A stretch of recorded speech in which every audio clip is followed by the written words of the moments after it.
evening, everyone. I hope I have everyone's attention here now. My name is Aisha Shrivastava, and I, on behalf of the Energy and Resource Institute and the TERI Alumni Association, delighted to welcome you to this evening's book talk, book launch, and discussion.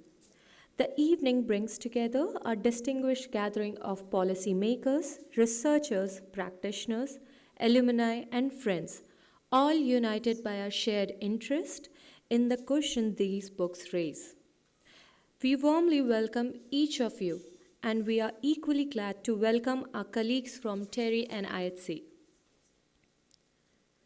The TERI Alumni Association was founded on a conviction that research must travel beyond the journal and policy brief, that it must reach the citizen.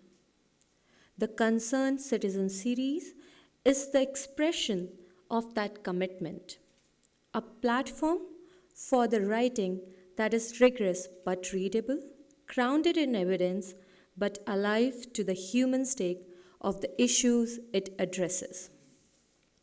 The three publications being launched tonight exemplify that ambition. They take the questions that are urgent, underexplored, and deeply interconnected. The relationship between an aging population and climate future, the role of ordinary citizens in shaping the electricity system that serve them, and the largely invisible infrastructure of waste treatment that underpins an credible vision of sustainable city. Together, they speak directly to the Sustainable Development Goals as a practical call to better governance, greater transparency, and more inclusive public conversation. We are honored that you have joined us for this occasion, and we hope that this evening's conversation carries the idea in these pages well beyond this room. Before we formally begin, may I request everyone to kindly take their seats and keep their mobile phones on silent mode. We now commence today's program. To begin the evening, I would like to warmly welcome our distinguished speakers, authors, alumni members, and guests. A very special welcome to Dr. Vibha Dhawan, Director General TERI and Patron TERI Alumni Association. Mr. Rakesh Kakkar, Vice Chairperson, TERI Alumni Association. Mr. Arvindd Narayanan, Ms. Ambika Shankar, Mr. Gaurav Bhatiani, Dr. Hina, and also acknowledge Dr. Priyanka, Kochhar, who joins us this evening through a recorded video message. To formally open the evening, may I now invite Dr. Vibha Dhawan, Director General TERI and Patron TERI Alumni Association, to deliver the opening address. Ma'am.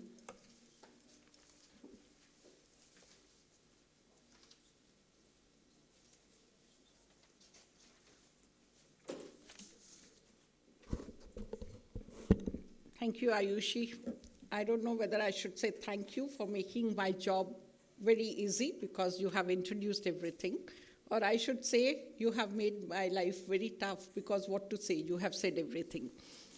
But first of all, let me welcome you all, and why it is so important, because your encouragement is what is required by our authors and TERI Alumni Association. I'll just share with you, and I'm sure you all know TERI, because we are a not-for-profit autonomous organization, and we work on sustainability. Now, what also happens is that when you talk of sustainability, sometimes we feel or we get confused with the terms which are used over there. And in a way, we feel, what can I do? It's a much larger issue, whether we are talking of meeting SDG goals, whether we are talking of waste management, we are talking of climate change, and we also say, as a layperson or otherwise, what can I do? It is government's responsibility. Or what is government doing? What is happening to the air in Delhi? And so on, without, in a way, appreciating what can be my role, my little role, which is going to get amplified by millions of us who are citizens of this country. And that's how we started with this particular series, which is for the concerned citizens. Simple things like, and we have brought many books because I'm sure you all are very well-read, learned people, and then simple things like, are we talking of phasing out coal? What will be the implications? Should we do it? Should not we do it? We are talking of solar panels. Are they really beneficial? What is the total carbon footprint? And so on. Similarly, when we are talking, and the 3 books that we'll be discussing, and I'm sure all the authors will be talking about it, The Grey Lens, Aging, Sustainability, and Climate in Our Shared Tomorrow. And I'm sure Ambika it will be in the book, because we also all the time we talk about that it's the young children, it's the aged people who are worst affected due to the changing climate. And we are worried about today. We talk of what we are doing without thinking what kind of life our children will be forced to live if we continue on this path. And similarly, we want to take care of our parents. And we ourselves are becoming aged, but then how the environment has changed around us. So what steps should be taken and how it's going to influence our day-to-day living. Similarly, we are talking about, and as a country we talk about that in India, per capita consumption of electricity is perhaps the lowest. And still we talk about, with those low levels of energy consumption, what is happening to the air pollution? What kind of energy are we using? And we are talking of Viksit Bharat. That essentially means, again, our energy demand is going to go up. And when talk about per capita, one of the reasons is accessibility and affordability. Of course, today all the villages are electrified, but are they getting 24/7 electricity? And what is going to happen in terms of electricity consumption when our economic situation improves? And we don't have to go very far. It is just look at your own fuel consumption in past few years. We have moved, say, from ceiling fans to air coolers to air conditioners, centrally air-conditioned office, and so on. And then somewhere, when we are looking at standard of living, it's not only for the elites, it's also that those who are poor, with the rising temperatures, what kind of cooling demands are going to be there? And are we ready? What kind of tariffs should be there? And of course, Gaurav, I'd like to know more from you as well as read the book over a period of time. Again, of course, long back, many years back, don't remember the year, Swachh Bharat Abhiyan was started in the country. We also talk about that the entire waste, whether we are talking of our rivers, so much of money has been spent in cleaning of Ganga, Yamuna, all our rivers, but they still remain dirty. Waste management, if you look at even today or yesterday, it was in the newspaper that it's going to take some time before the Okla landfill will be removed. And why it is so? Waste management, really speaking, I personally feel nothing is waste. It's wasted.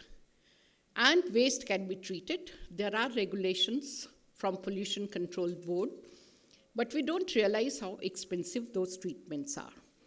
And as citizens, even though they are expensive, are we really looking at what is happening to the larger picture of the country if you simply dump that waste in rivers or you put it on the hillside and so on? So waste management, again, is something which we should be very careful. And I'm sure Hina will be talking about the untold story of waste treatment plants. So what is happening over there? So I'm quite excited to hear to all the 3 speakers. My special thanks to Rakesh Kakkarji. In fact, he is the mind behind why we should do it, how we should do it. So thank you very much to encourage all of us, all the authors. And I'm sure there will be more and more books of this nature coming, which all of us should read. And really speaking, as concerned citizens, we should be knowing how simple these things are, what can we do, and how they are going to impact us. Thank you so much.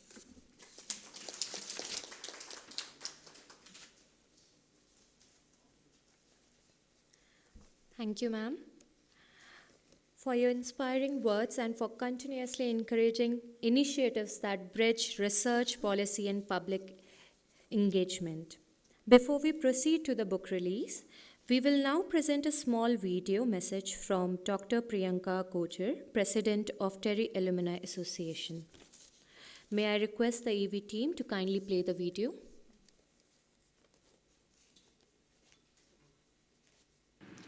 Good evening, everyone. I'm sorry I cannot be with you in person tonight, but I'm glad to be here in this small way for an evening that genuinely matters. The TERI Alumni Association started the Concerned Citizen series because we kept seeing the same problem. Important research and work that should have changed how people think about things, but remaining restricted to journals and papers or a specific audience. We wanted to do something about that. What strikes me about the titles being launched tonight is that none of them are obviously urgent, unless you think about them for a moment. An aging population and a warming planet. Citizens who pay electricity bills but have no voice in how tariffs are set. Waste treatment plants that hold entire cities together and yet barely register in public conversation. And the authors have written about them in a way that respects the reader's intelligence without demanding that the reader first have a PhD. Writing for a general audience is harder than it looks, and it takes a certain courage to step outside the comfort of academic language. I'm proud that it is TERI alumni who have done this. To everyone in that room, please don't let these books stop at tonight. Read them, argue with them, put them in the hands of someone who makes decisions. Thank you all for being there.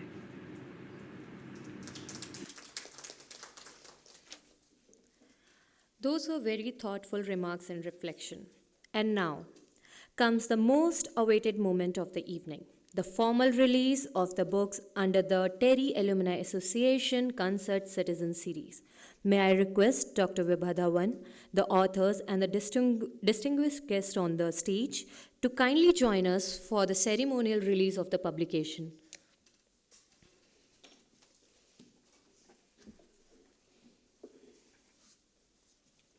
Ladies and gentlemen, a warm round of applause, please.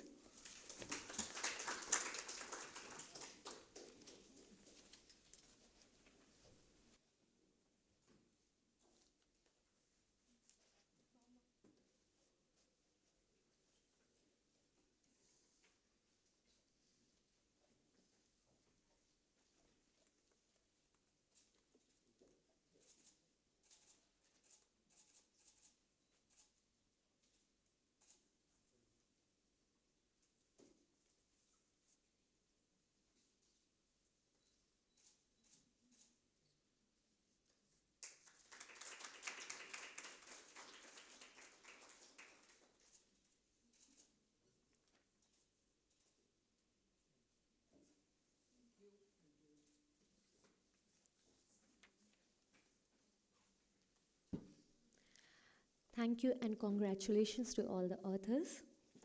We now invite the authors of The Grey Lenses, Aging, Sustainability, and the Climate in Our Shared Tomorrow, Mr. Arvindd Narayanan and Ms. Ambika Shankar, to share a few remarks about their publication and its relevance in today's context.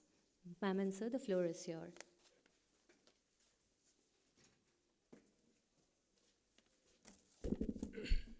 Good evening, everyone. Thanks to TERI and TERI Alumni Association for actually having thought in this direction and having pushed the authors to write something which actually takes care of the masses rather than only research community. I think it's a great step forward. So the book which we had written, The Grey Lens, is actually looking at the whole world from the perspective of aging. India, as we know, is fast moving towards the aging society. 20% of India's population would be aged by 2050. We'll have 20% of India's population in the aged category, which is 65 plus by 2050. What are we doing about it is something which we as an organization, Pratyusha, have been talking about. But from the perspective of the book, it also talks about how climate change affects aging as such. We don't talk about why the 72-year-old grandmother didn't go for her evening or morning walk because the sun was too hot. We don't talk about why people or the aged people did not eat much because it was too cold. These are very basic questions which the book tries to answer. It also ponders upon the fact that there is so much of traditional knowledge which is there with our older generation, which can be capitalized upon, which is sustainable, more importantly, for people to understand and also to adopt. These are some things which the book ponders about. I encourage everyone to take a look at that. Ambika, would you like to say something?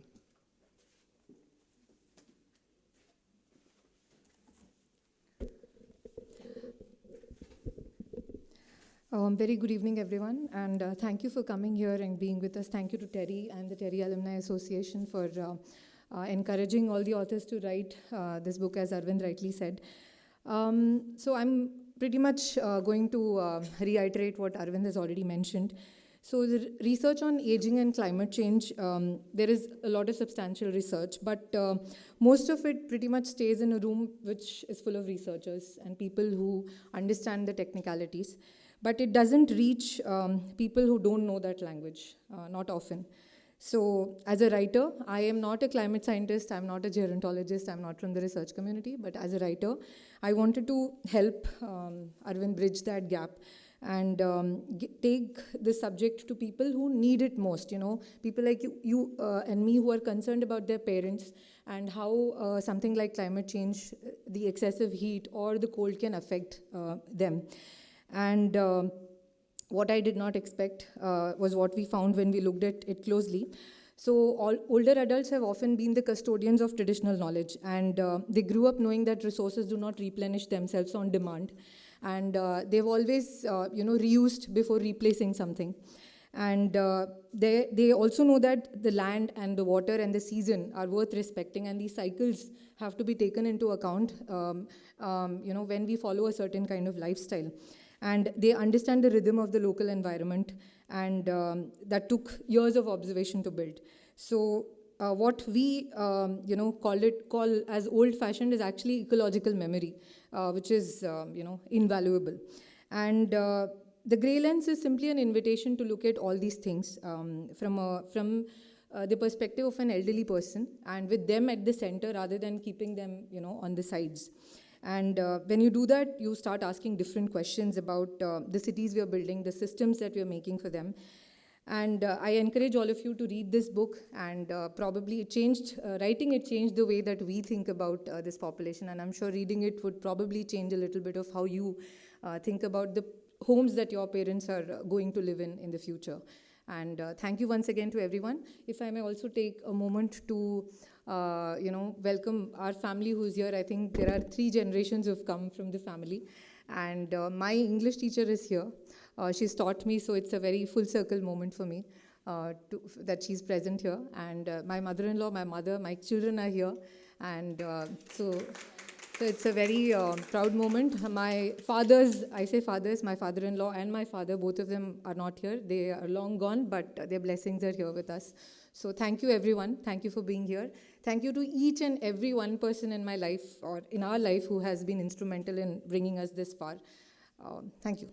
Thank you. And Arvindd, my apologies, I haven't mentioned your name, so. Well, both of you have put your hard work, so therefore it is to be acknowledged for both. Thank you.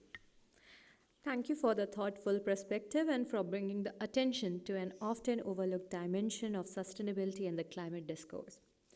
Our next publication is People Power, Customers' Perspective and the Role in Determining Electricity Traffics. I would request Mr. Gaurav Bhatiani to share a few remarks about his publication. So please. Good evening, everyone. In 1996, India set up the first electricity regulator, and I had the privilege and honor of being associated with that work since I was at TERI at that time, and we did some incredible work. I'm very proud of that work. The idea of setting up the regulator was to make the electricity sector more efficient, improve the quality of service. And I think we have had a journey over that time. And all the work which TERI did set precedents for the coming decades. So I'm very grateful to TERI, for having given me that opportunity at that time. And now once again, and the idea of writing that book was that, when we did that work, which was very innovative, new, we made several mistakes as well. So this book is to correct some of those mistakes. One of the mistakes was that, we were, as economists and electrical engineers, we thought this was, very technical. We have to be very efficient. We never thought about customers. But over the years, I realized that, as customers, we have a very important role to play in this sector. And often we don't know about it. So the idea of, this book is that as ordinary people, as Dr. Vibha Dhawan was saying, that we all have responsibility. And that responsibility is just to share many times our perspective. All of us have perspectives. And in the electricity sector, we have a very, very progressive law, which TERI contributed to in 2003, Electricity Act. The Act says that, customers have an opportunity to participate in the entire process.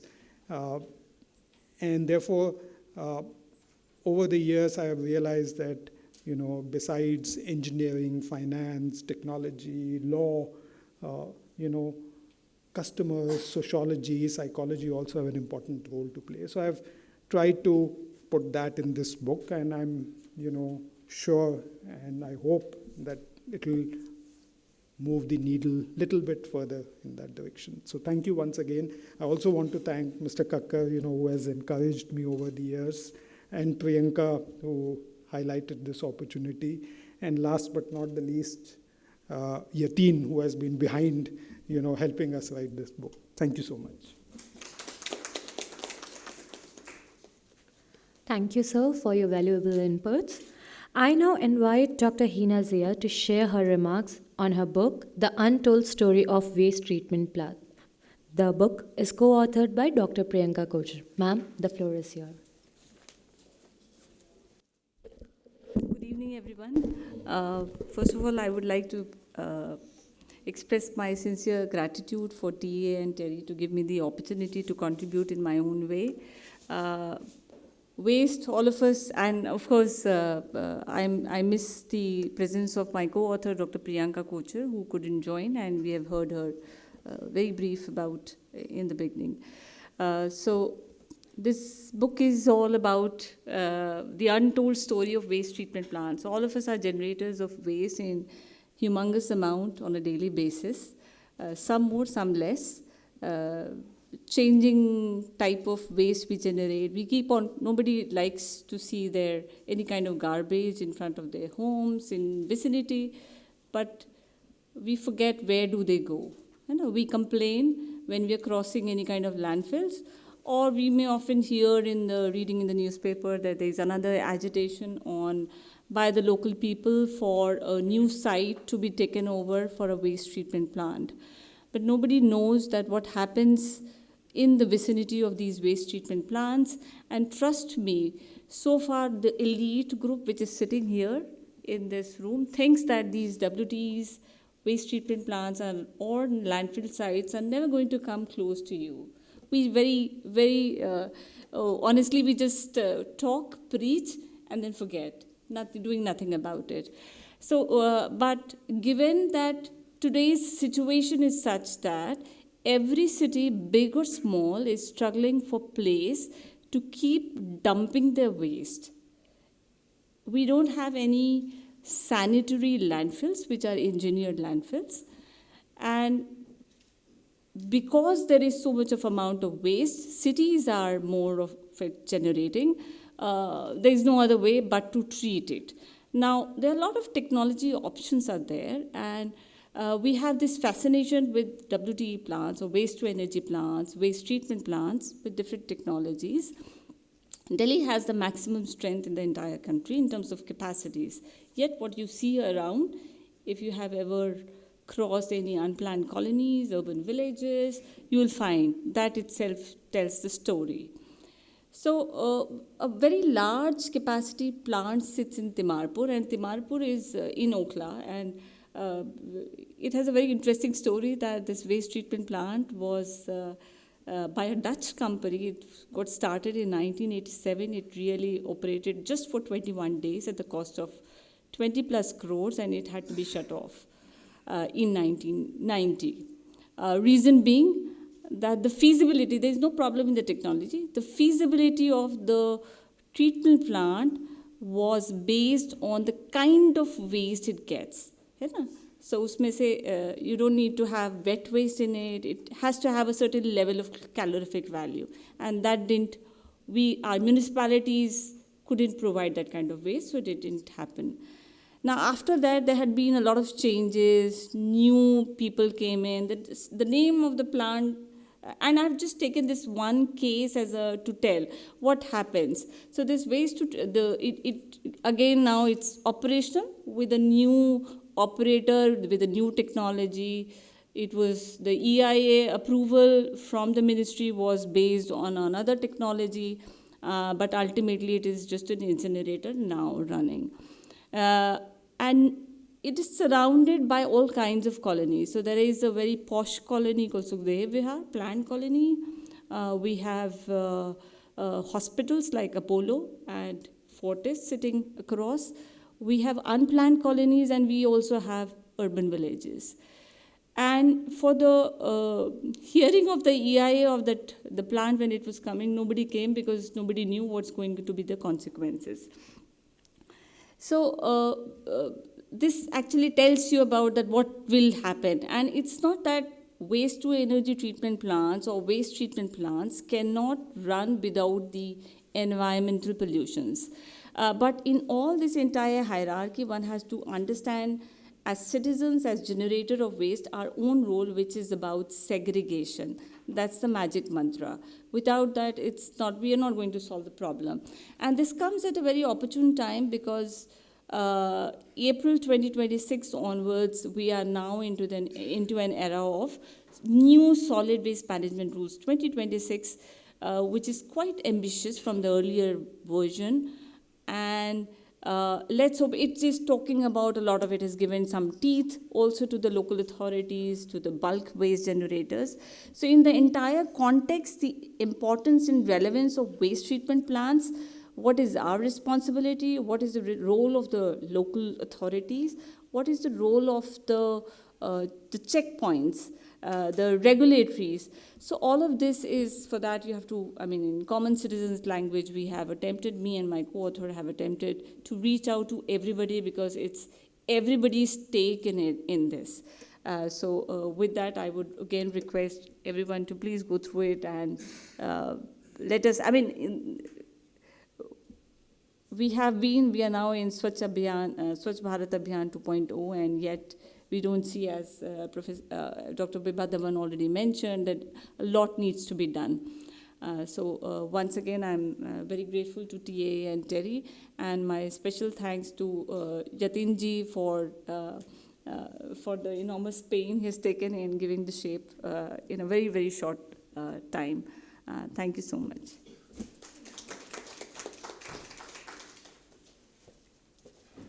Thank you, ma'am, for shedding light on such a critical and relevant issue in sustainability and urban development space. We now open the floor for an interactive questions and answer session with our speakers and authors.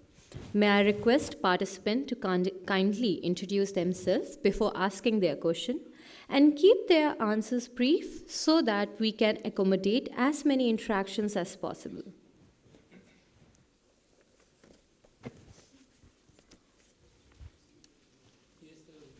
Yeah. Many congratulations to all of the authors. My question is to Professor Bhatiani on, and congratulations on your book. I think, I would love to read the book, but at the onset, would love to learn why getting customer perspective is important and how it would differ from the way that tariffs are currently set. And if you could remark on the heterogeneity component of why a Delhi regulator will vary from Gujarat and why it is important to capture the consumers and actually talk to them, perhaps. Would love to hear thoughts. Thank you for the question. Couple of points. First of all, I think,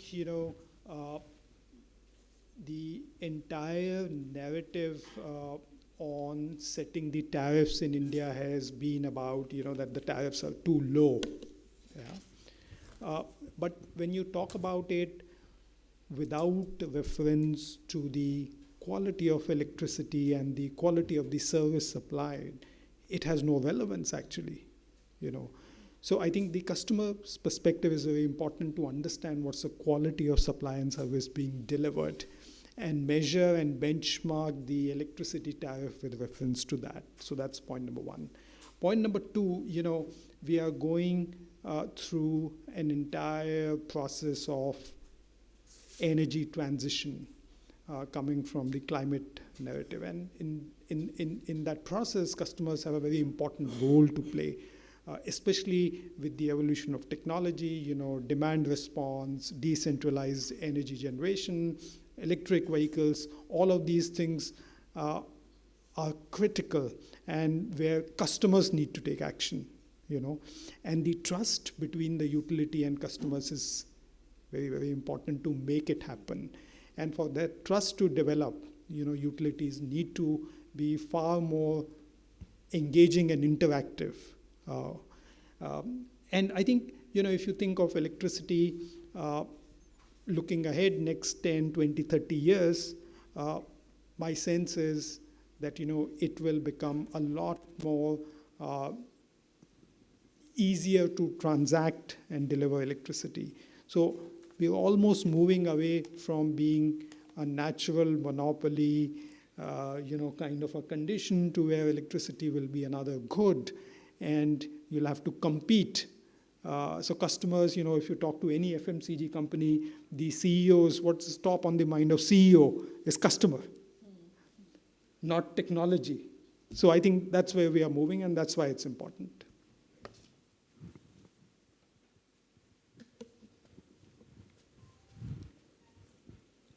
I would request, please introduce yourself. Yeah. Good evening and congrats on all your books. I haven't read any of them, I will say that.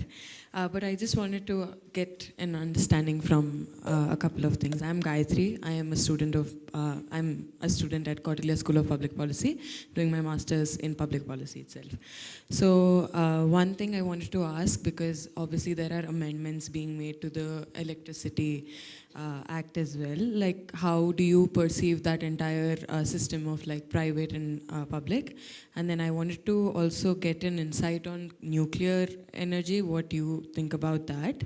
And then coming to Ambika, Shankar, ma'am, and Arvindd, Narayanan. So I was just wondering, in your book, like you had mentioned traditional practices, right? So when you say traditional practices, are these geographically applicable to every place? One thing. And then coming to the fact, like the second point being that, does this onus completely fall onto young people? Because young people are also, like, when we are talking about aging population in India, a big conversation is also about social security. So I wanted to understand how you are trying to, like, if you have taken a balance between those two and if you've thought about it. So yeah, and then I did also have a question on waste to energy plants. I'm sorry, I'm like putting everything at once.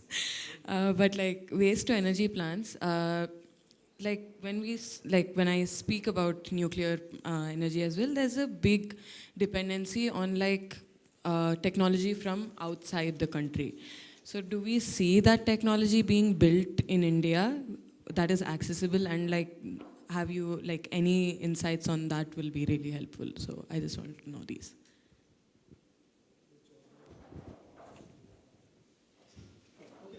Quickly answer, I'll keep it short. On the first point you mentioned about Electricity Act, I think the Electricity Act as it was enacted in 2003 was a very good act. It is still a very good act. You can do almost everything under the act if you read it carefully, so that's one. Second, I don't know anything about nuclear power and it's not in the book, but you have someone on your right. I'll encourage you to talk to Debajit about nuclear power. On public and private, I assume you meant about distribution of electricity. I don't think that is too important, honestly. I would say what I feel is important, which is also reflected in the book, is to make the electricity distribution companies in India much, much, much, much smaller than they are today. So if you go to US has over 3,000 distribution companies or utilities. India, which has a population 5x of that, is less than 100 distribution companies. And the customer is far, far removed from the distribution company. To bring the customer closer to the management and hold them accountable, responsible, hear the customer, you need to make them smaller. Thank you. Right, thanks for the question. Very interesting that you asked whether this is going to be geographical. Yes, absolutely, because India is a very diverse country. Aging we should not view aging as a problem. You see, all of us are going to age at some point in time. We should address it. The problem right now is nobody is talking about it. As I gave the statistics, by 2050, there will be 20% of India's population, which is close to 300 billion, I think, will be aging. Right. So what are we doing about it? It's not just about younger generation talking about it, right? It's about all of us, even aged people, even people like us, middle-aged, even definitely the younger generation, because the future is going to be theirs. So a lot of traditional knowledge, as you rightly said, for example, ghade ka pani. Yeah, all of us do it, but fridge ka pani bhi acha lagta hai hame kabhi kabhi. So what is the right balance? How do you strike it? So many of this you will, if you just hear the elders, they have the wisdom. They might not have the scientific research to back it up, but they definitely have the wisdom. So just listen to them, get them inside decision making is what the whole thing was all about. Yeah? Thanks. If I may add to it, which is why the book takes both the perspectives. You're talking about them as a population which is getting affected, but also a population which has the knowledge which can be shared and implemented in a way that is sustainable in the longer term. So. Last. I don't design waste treatment plants. I'm not selling any technology. But to answer your specific questions, the technology per se is well established, both globally as well as in India. The question is about the cost, and the other critical question for us to ponder is about what is the waste type which is reaching the waste treatment plant. If they don't match, there will be problems, and that's what we are facing. Unfortunately, most of our municipalities in that, and all of them have very good intention to solve the problem of waste. But what we have done is that we forget this matchmaking. All the feasibility consultants will never say no. They'll say yes, this is feasible because it is feasible. But if the segregation doesn't happen, it doesn't have paper, it doesn't have combustible waste in it, and more of the wet waste, it will not get treated, and it will not lead to, in any case, in waste to treat energy treatment plants. Now, all these, because of the pressure and of land, available land, a lot of municipalities are crazily running after having one or the other WTE plants or waste treatment plants. It's compulsion. So that's the situation.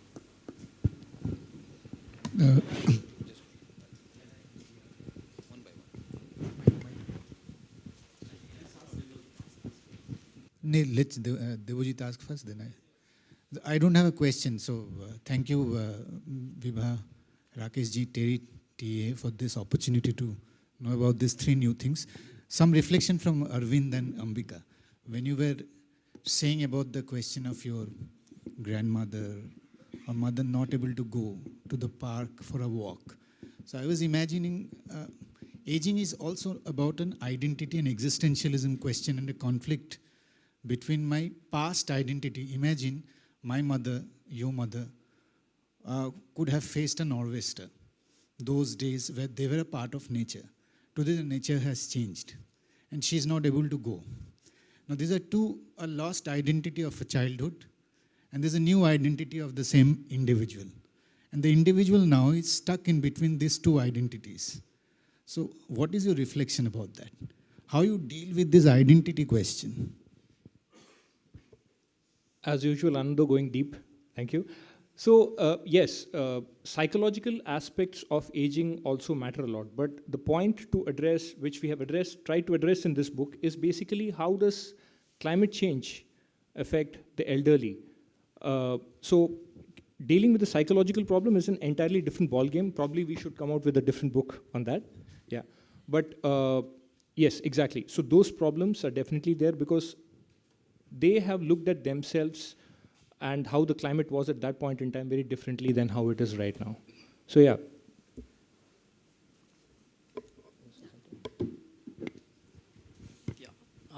So I am Dr. Devojit Palit, an ex-TERI and currently with Chintan Research Foundation.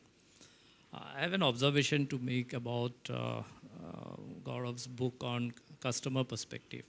Now, this is something that in 2017 we are doing a project while I was in TERI on willingness to pay.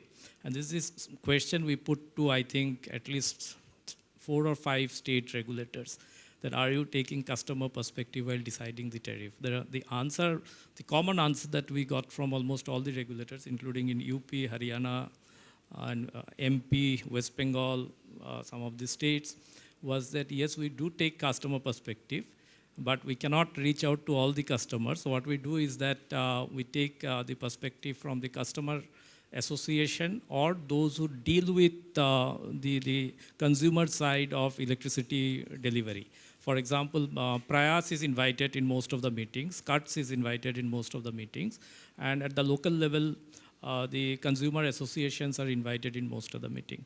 Now the challenge is that, of course, this is done as a tick mark. Whether these organizations are representative of the consumers they serve is a big question mark there. And two, whether the right issues are not everywhere Prayas or Cuts, which are a specialized organization, are present. So in most of the cases, the consumer organizations, they don't even understand many of the technicalities. And so whether they rightly raise the issues with the regulator or not, it's a big question mark. So that's an area where I think a lot of work needs to be done.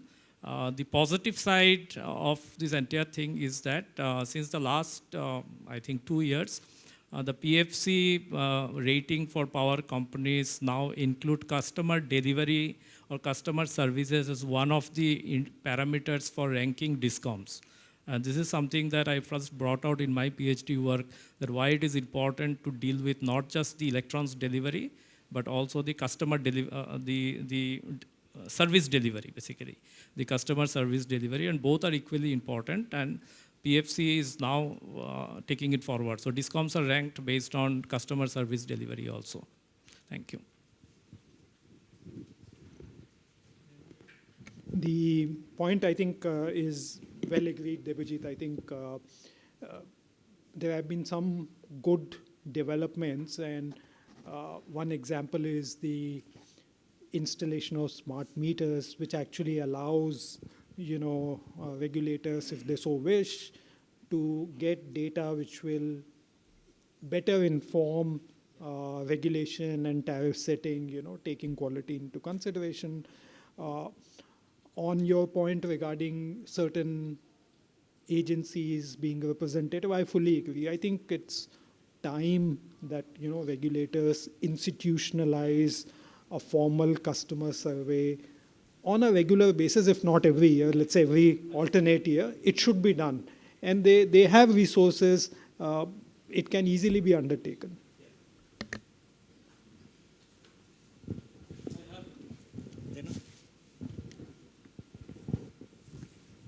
I have two, three points, to, observations I can also answer. Aging population. Our present government is concerned Excuse about... me, can you please introduce yourself? I am MP Chandar I work for media. Our present government is trying to capitalize only on young population. It is not mentioning anything, Viksit Bharat, it is not mentioning anything about aging population. And the second point, TERI had a Silver Jubilee conclave, 3-day conclave. In February month, I attended that also. The thing is sustainability.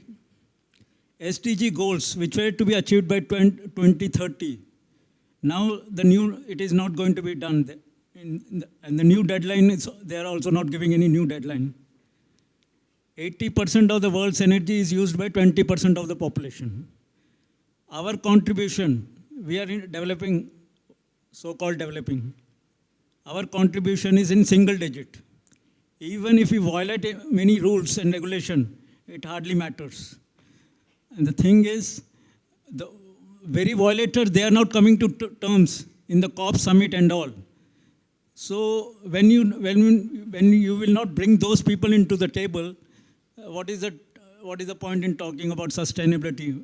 Because they are the violators. This is, if you want to address this issue, you can tell. Because this traditional practice, we are a developing nation. It hardly contributes. Single digit. Our contribution is in single digit.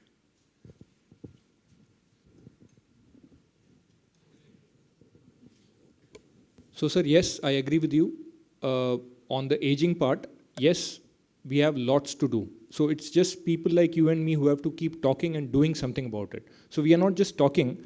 This book is just a tip of the iceberg. We are also working on it in behind. So the point is, we are also working with the government and we are also working with the private stakeholders. So this is a two-edged thing where you have to keep on pushing the agenda. Yes, you're absolutely right. Talking about it is one way, but also doing some work and showing that you have done this, created models, is also something.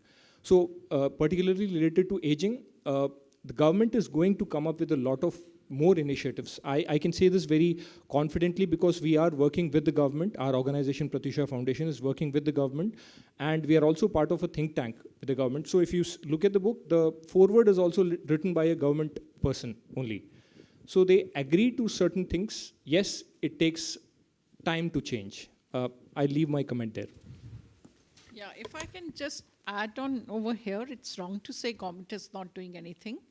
Because let's look at the schemes, the insurance, medical insurance, you are talking about pension to old people. So there are steps. It's such a vast country and so many things. So in terms of, I'll put it this way, it is our parents. So we also have some responsibility. So therefore, let's not leave everything to the government. First of all, we have to plan our own old age. The only thing we should be very careful is the environment, because you can't buy fresh air. And they're the ones, their lungs are weak, so they are going to get worst impacted due to the changing climate.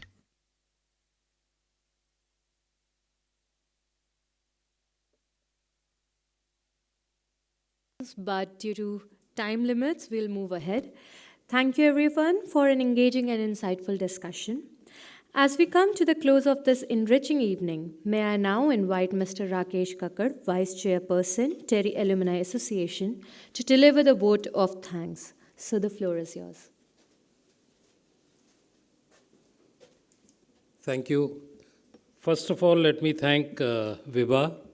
She has been a great support to TA, not only for the event and the books today, but all throughout and everything that we do. And the idea of having the book release here was actually hers.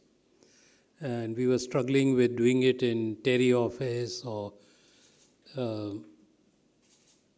piggybacking on one of TERI events. But then she said, why don't you simply do it in Gulmohar? And that was a very good idea. Luckily, we got 2 dates also, out of which we were able to choose one where the authors, Vibha, and everybody else was present. Unfortunately, Priyanka and Sonali, who have worked very hard on this series, cannot be with us today because of their personal emergencies. But I thank both of them for their ceaseless efforts to bring out these books.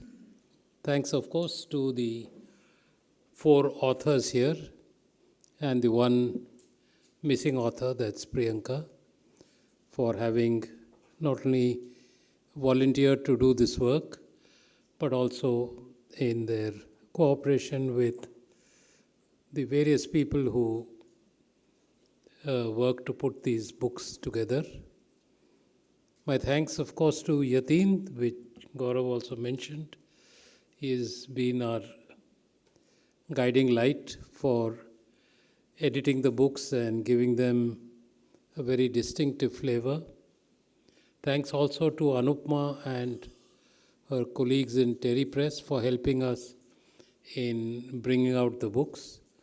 Just for the information of everybody, if you want to read these books, they are not available for sale, but they will be available on the TERI website, and perhaps we can put them on the TA web page also. We don't have an independent website.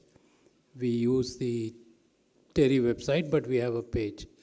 So we'll put up all the books there. They'll be in a PDF format. Whoever wants, they can download it. You can read it in soft copy. You want to print it and read hard copies, that's up to you. I don't think there's any plan at present of printing hard copies, and because that will be very expensive. So with these words, I take leave of all of you and thank all of you for coming today in this blazing heat, I may say. And sitting over here. Well, I wish we had 10 more books and we could go on till midnight. But unfortunately, we'll have to close now and go back and face the heat. Maybe it has abated a bit. Thank you all very much. Thank you all on the dais.